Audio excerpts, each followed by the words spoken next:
Stéphane Brisé, bonjour. Vous êtes le parrain de la 15e édition du festival Vision Sociale qui aura lieu du 20 au 27 mai au château de Mandelieu-la-Napoule. Une première question, est-ce que vous connaissiez ce festival et pourquoi vous avez accepté de parrainer le festival? Alors, je ne connaissais pas le festival, mais j'ai accepté parce que j'avais reçu avec le Bleu des Villes le prix de la CCAS quand j'étais à Cannes, à la quinzaine, en 99. C'est un festival qui a une programmation sociale qui se passe à Cannes. Cette programmation-là, elle vous paraît importante aujourd'hui vis-à-vis, par exemple, du Festival de Cannes, qui a une programmation beaucoup plus large et paillette, entre guillemets? La paillette, elle est sur les marches. Après, dans les salles, c'est des films qui prennent le pouls du monde. Je trouve que c'est une idée intelligente qu'ils ont eue de sortir du champagne et des tapis rouges pour faire venir des gens pour voir du cinéma et ce qui se fait de mieux même dans le cinéma dans le monde. Donc que ça génère ensuite, que ça draine d'autres initiatives comme celle-ci, je trouve ça vraiment bien, parce que c'est le Festival de Cannes qui aimante toutes les personnes. Moi, je trouve ça... Et dès qu'on peut montrer des bons films et qui prennent le pouls du monde, je trouve ça très intéressant. Alors, vous parliez du Bleu des Villes, qui était votre premier long métrage, pour lequel vous avez reçu un Soleil d'Or. Est-ce que vous pourriez nous parler un petit peu de ce prix et du regard que vous portez sur le chemin parcouru depuis 20 ans, donc le vôtre, et aussi celui du cinéma français et européen, puisque c'est le thème de Vision Sociale cette année? Je ne savais pas, en tout cas en 99, que j'allais faire ce type de film qui se questionnent sur le monde, en tout cas, et qui mettent en connexion les personnages et le monde. En tout cas, c'est quelque chose dont j'avais envie au départ, que je n'étais pas capable de faire, parce que j'étais certainement trop préoccupé par moi-même pour pouvoir mettre un personnage au centre du monde et de son activité. Et puis, il y a des choses qui se sont ouvertes, et j'en suis très heureux, parce que je sais qu'aujourd'hui, ça serait très compliqué pour moi de ne pas mettre ma caméra à cet endroit-là. Ce qui est tragique, en fait, c'est qu'on ouvre le journal et on a 10 propositions de films. C'est-à-dire plus le monde va mal, et ce qui est le cas, il va beaucoup plus mal qu'il y a presque 20 ans, ça c'est une certitude. Il y a un climat que je ressens beaucoup plus d'anxiété profond, une difficulté à savoir où on va, qui génère beaucoup d'inquiétudes chez chacun, qui génère de fait un vote extrême, à l'extrême droite malheureusement. Ce serait moins grave dans l'autre sens, je pense. Et c'est ce monde-là, il est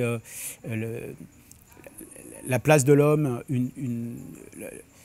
trouve difficilement à s'exprimer. C'est-à-dire que la parole droite d'un homme, un homme debout, il a du mal à faire face au vent qui souffle, quand même, clairement. Et en même temps, c'est passionnant en termes de dramaturgie. Et justement, quel regard permet de porter le cinéma sur l'état du monde par rapport au journalisme, par exemple, ou à d'autres formes d'art? Qu'est-ce que permet de montrer? Alors, le journalisme, je ne le conçois pas comme une forme d'art. Après, le cinéma, il a cette possibilité, que ce soit un cinéma de documentaire ou un cinéma de fiction, de s'emparer du réel. Après, Kaurismäki, quand il fait...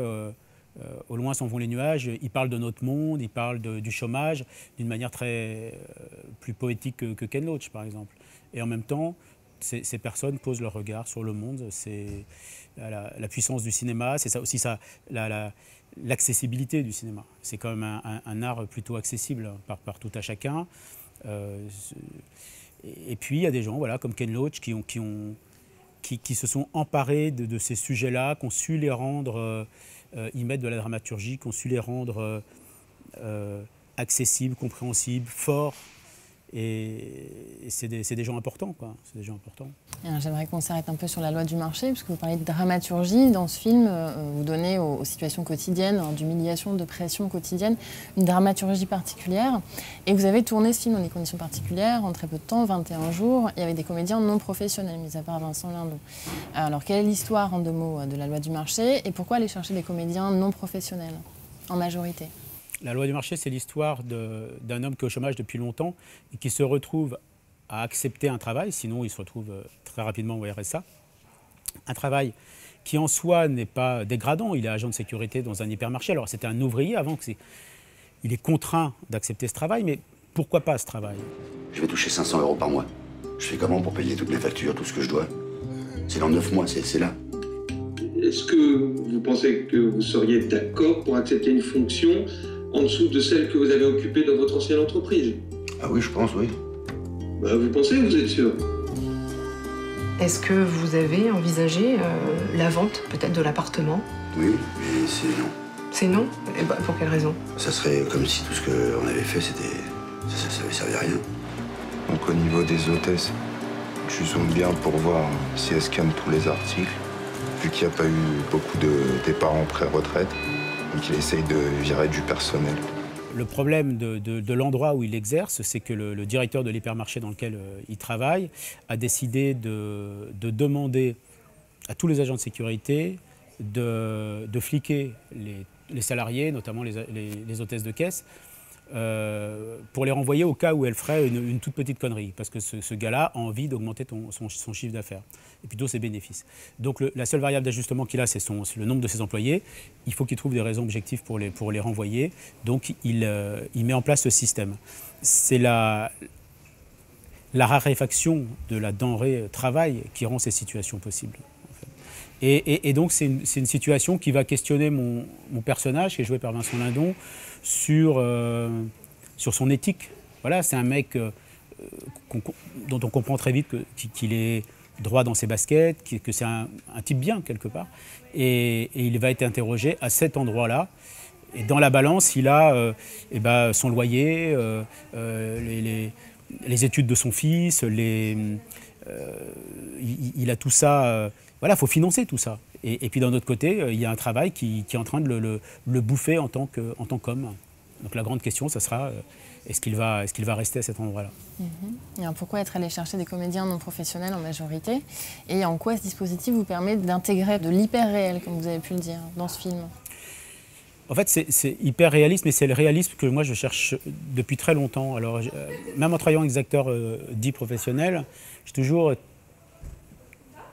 tenté de leur faire disparaître au maximum les trucs de jeu. Je ne veux pas que ça se voit, le jeu. Donc là, comme dans le dispositif, il y avait énormément de personnages qui étaient dans le cadre de leur boulot, je me suis dit que c'était peut-être intéressant d'aller chercher des non-professionnels, mais qui étaient non-professionnels acteurs, mais qui étaient professionnels de la profession qu'on voit à l'écran. Et c'est extrêmement intéressant parce qu'il y a quelque chose qui est très compliqué à retranscrire, c'est le rapport à la langue d'un métier. Une banquière, elle a un langage, les gars de Pôle emploi, ils ont un langage, enfin chacun a un langage, c'est aussi une gestuelle, les agents de sécurité qui jouent, c'est une façon de se mouvoir, c'est un rythme, et ça c'est quelque chose qui est très compliqué à reproduire. Et je trouve intéressant ce mariage entre un très très grand acteur comme Vincent et des acteurs non professionnels, mais qui ont cette capacité incroyable à être devant la caméra comme ils sont dans la vie. Alors, tout le monde ne sait pas le faire, mais ceux qui savent le faire, c'est extrêmement intéressant pour moi devant la caméra. Alors, le dispositif n'est pas celui exactement d'un film classique. Je ne demande pas du par cœur exactement, mais les situations sont extrêmement précises. Les enjeux sont extrêmement décrits. Chacun sait exactement ce qu'il a à faire. À l'arrivée, j'aime beaucoup cet espace d'incertitude de jeu à l'intérieur d'un cadre extrêmement défini. Je trouve ça intéressant. Et alors pourquoi ne pas franchir le pas du documentaire dans ce cas-là? C'est une question qui est tout à fait judicieuse parce que ce qui m'intéresse, c'est...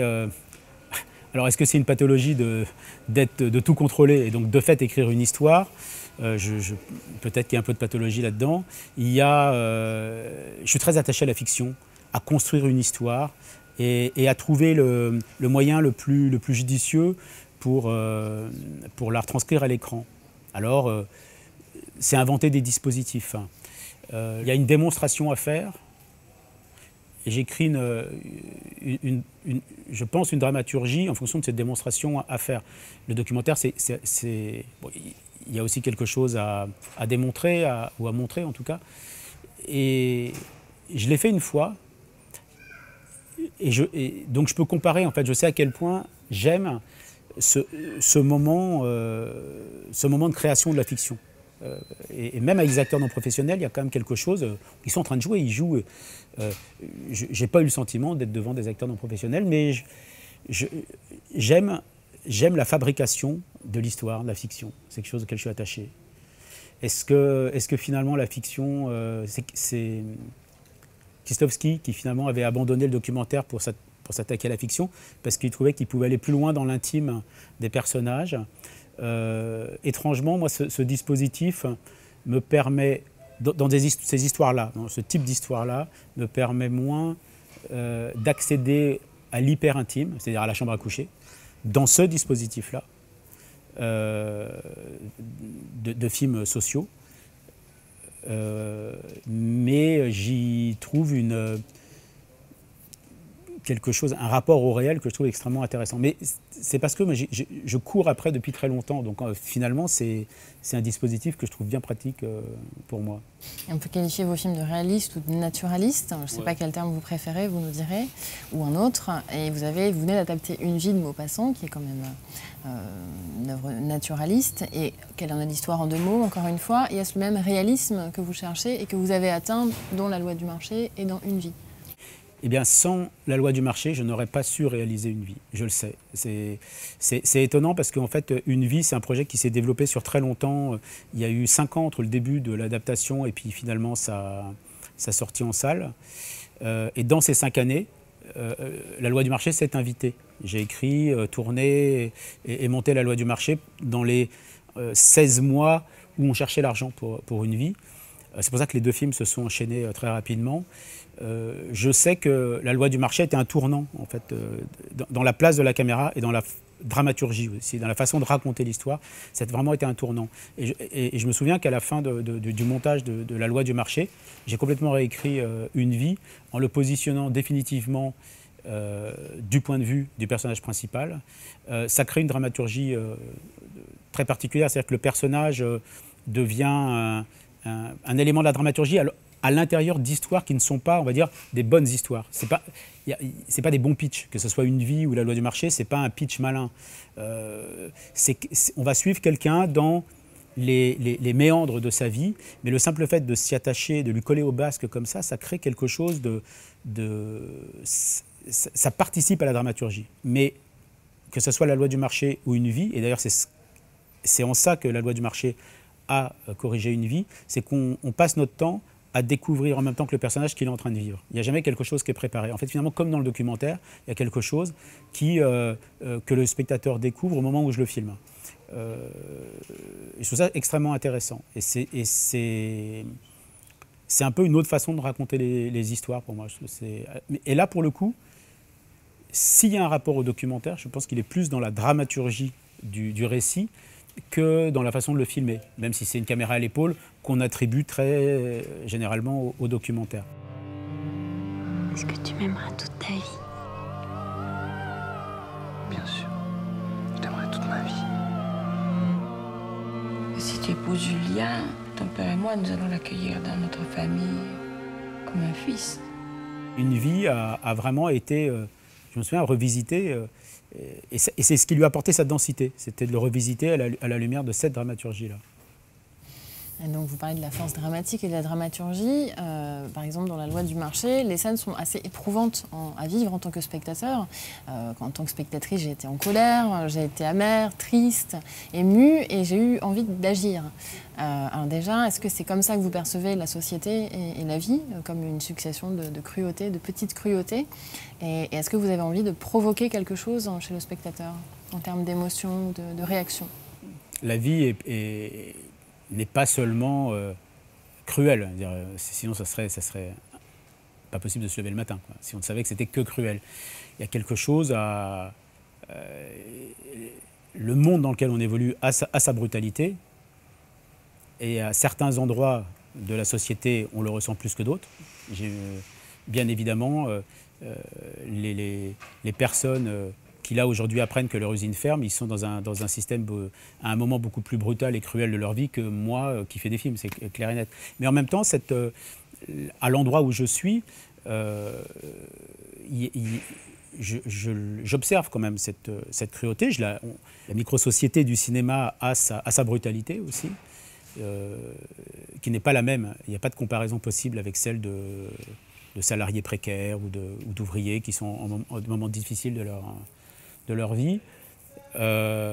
Mais le travail du réalisateur, c'est de sentir en fait les choses. Comment on les sent? Alors ça, c'est vraiment un mystère. c'est à la fois effectivement lire des choses, entendre des choses, mais c'est quelque chose finalement de beaucoup plus insaisissable que ça. Il y a un climat.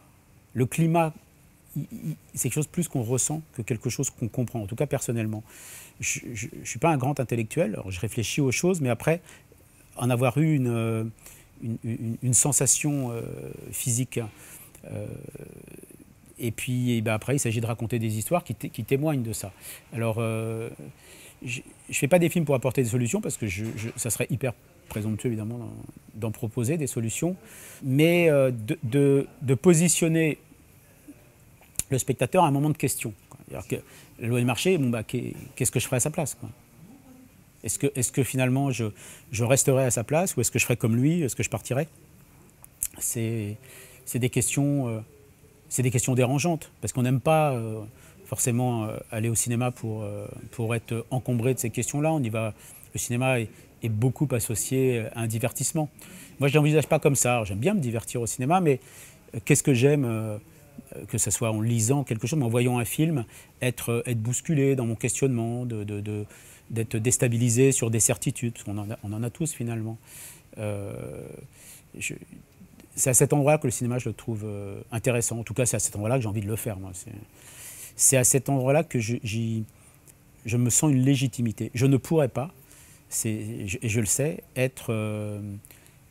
gagner de l'argent en faisant ce métier en étant purement dans le divertissement. Il y a quelque chose que je ne saurais pas assumer. Mais je n'ai pas pour autant de mépris pour ça. Mais moi, je ne saurais pas le faire. Donc pour vous, il n'y a pas un rôle particulier des cinéastes, des réalisateurs à dénoncer, montrer. Il y a le divertissement et il y a les films sociaux. Parfois, la greffe, c'est se faire, mais il y a des gens qui savent divertir et qui se situent à cet endroit-là. Et quand c'est bien fait, c'est bien. Les gens font bien leur travail, c'est des bons ouvriers. Et puis il y en a d'autres qui se situent à un autre endroit. Ça peut questionner l'intime. Scène de la vie conjugale, c'est colossal comme film. Et ça n'a rien de social. Ça observe l'intime. Et puis il y en a d'autres qui regardent le monde, comment il tourne, et ils nous questionnent.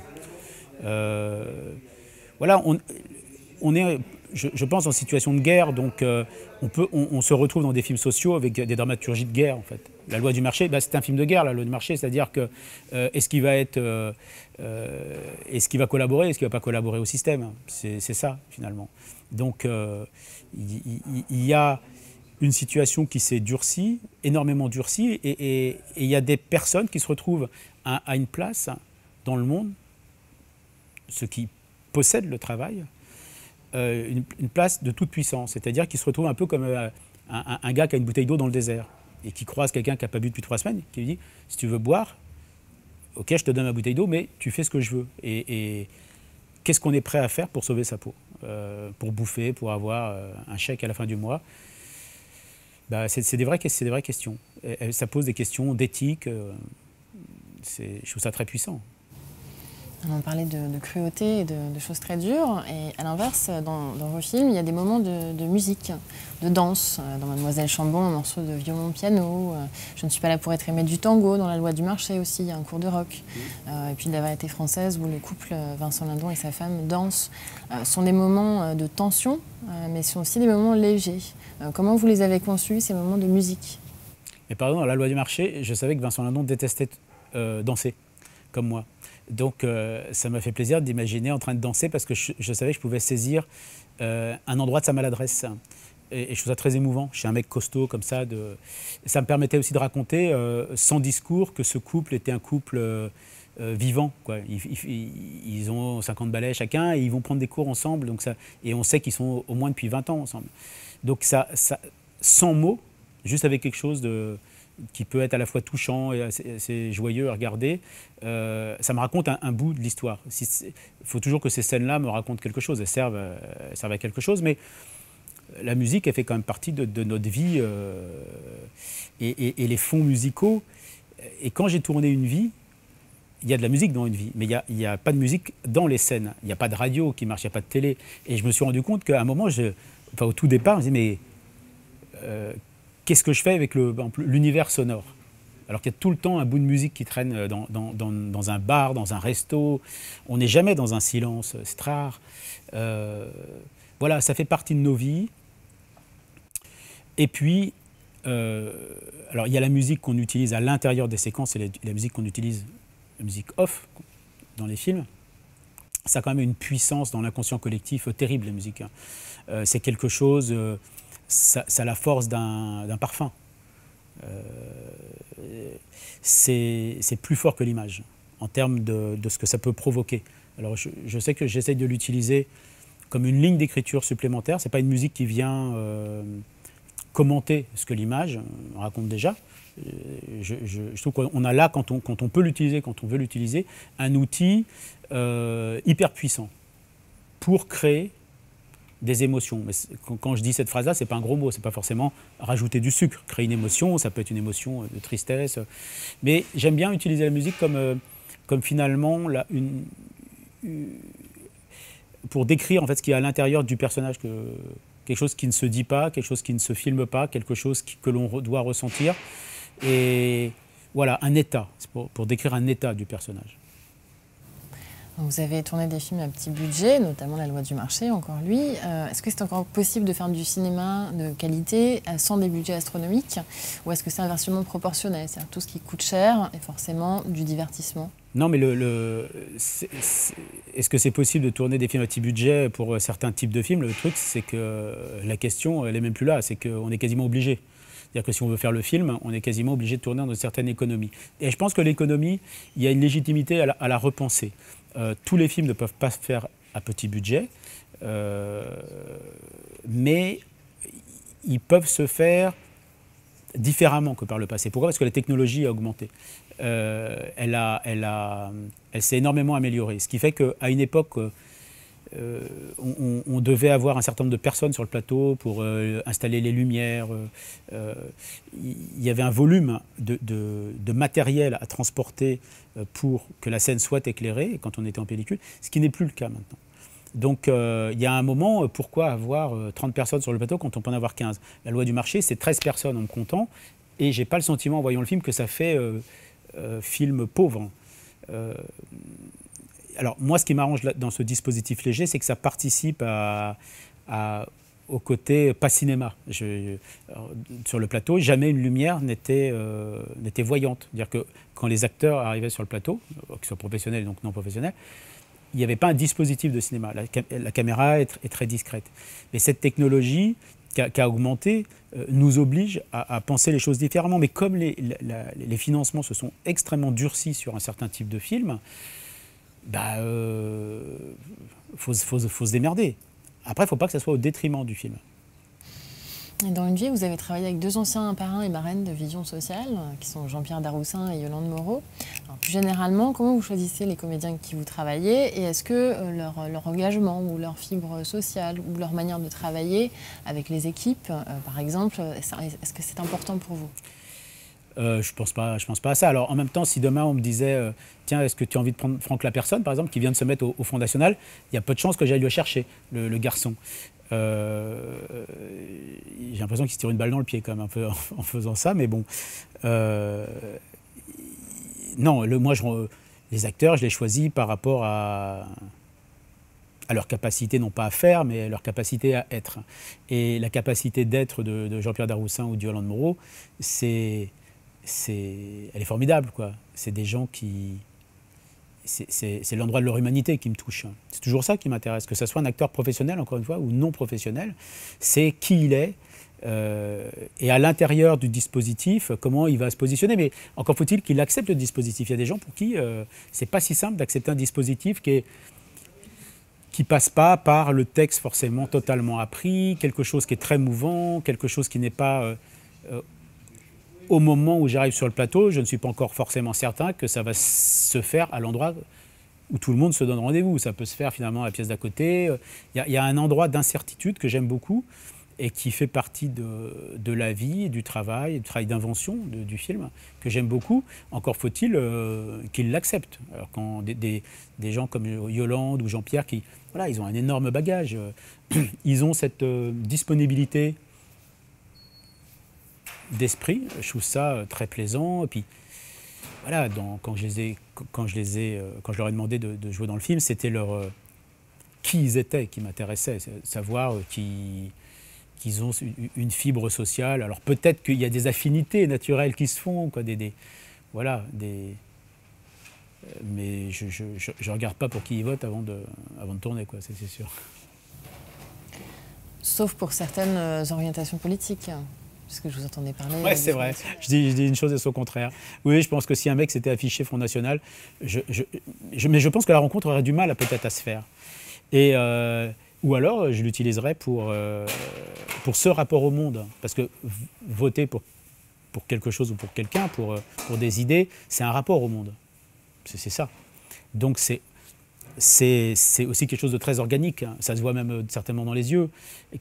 Alors, si par exemple la personne, je devais l'utiliser je devais utiliser ça dans le film, cette idée du monde, ouais, peut-être que je le ferais. Parce que ça me permettrait de témoigner de quelque chose.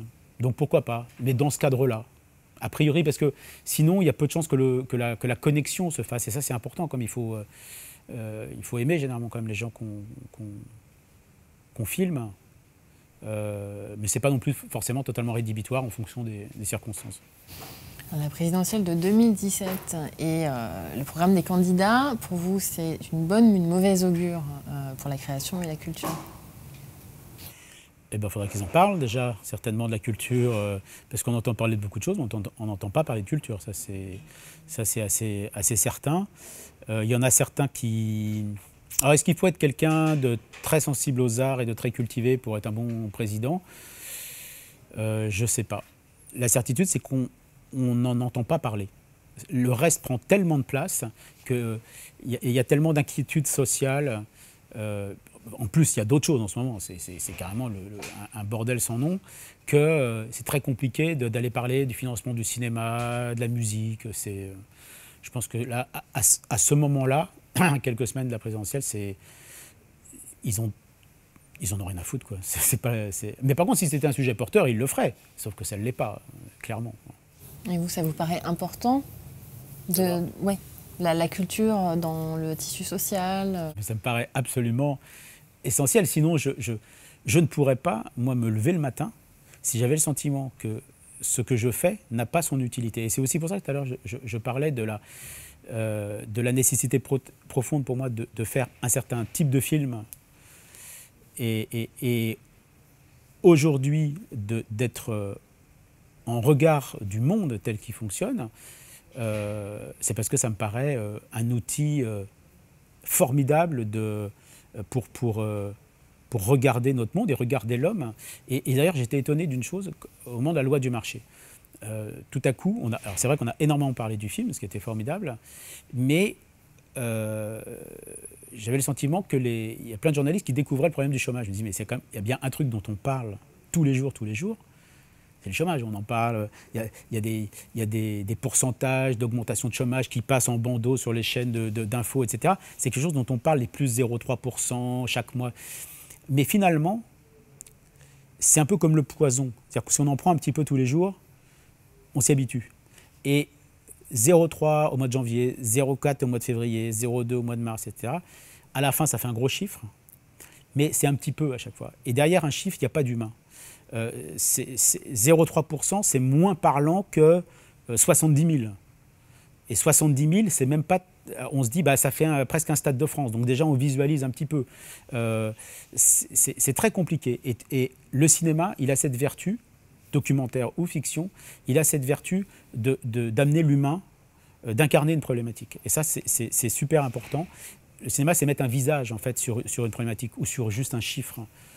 C'est une de ses vertus.